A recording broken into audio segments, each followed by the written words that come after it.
Hello guys. Ito na yung kaninang amin binalatan na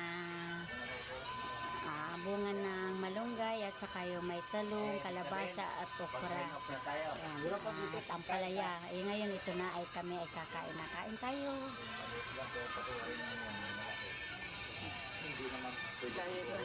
Ayan.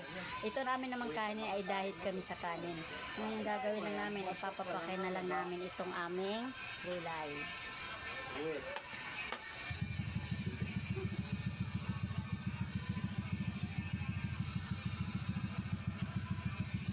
Diba? Dali mo yun para nag-pag-chart. Naka-presente ba? Diramin mo muna yung jack. Dali mo! Pero hindi ko ibibili na yan. Bahala. Hindi ko ibibili. Bahala. Pare, Sarap. binigay ko sa'yo, pinakaloob ko sa iyo.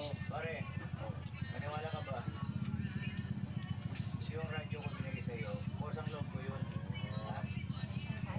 Wala kang iisip doon. Iisip ko doon. Okay.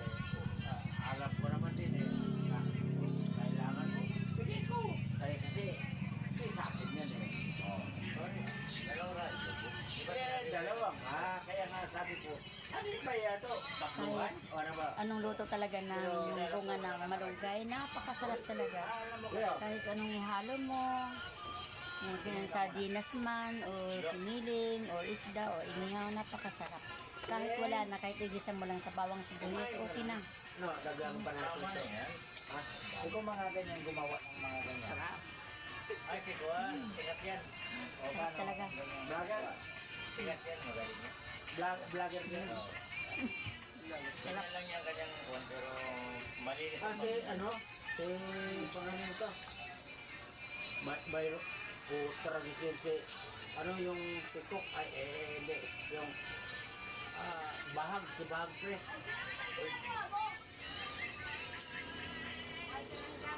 Ito tingnan mo. Tapos yung sa taas ng mangga. Sarap.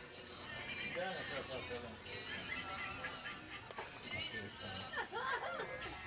Hindi, maraming talaga talaga ng mga animal na ito.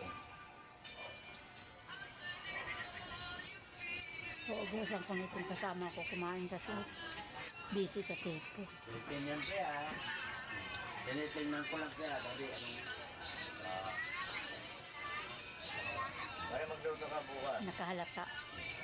Ano mong ano ng bukas kasama ni Maricel? Kasi siyempre siyang firm yan eh. Alam naman ako. Ang haba ng parangkit ko kaya. Siyang na, ubos yan talaga. ito kain talaga. Kain. Pero sa palagay mo kaya malalambot pa sila. Malalambot. Kain talaga yan. Okay, talaga walang tigil ito. Pag 2 oras na kain ito, eh. Set talaga yan. Kinain na Okra. Kinain na Kinain na. Walang Mami, problema yan eh. sarap. Yung panty lang.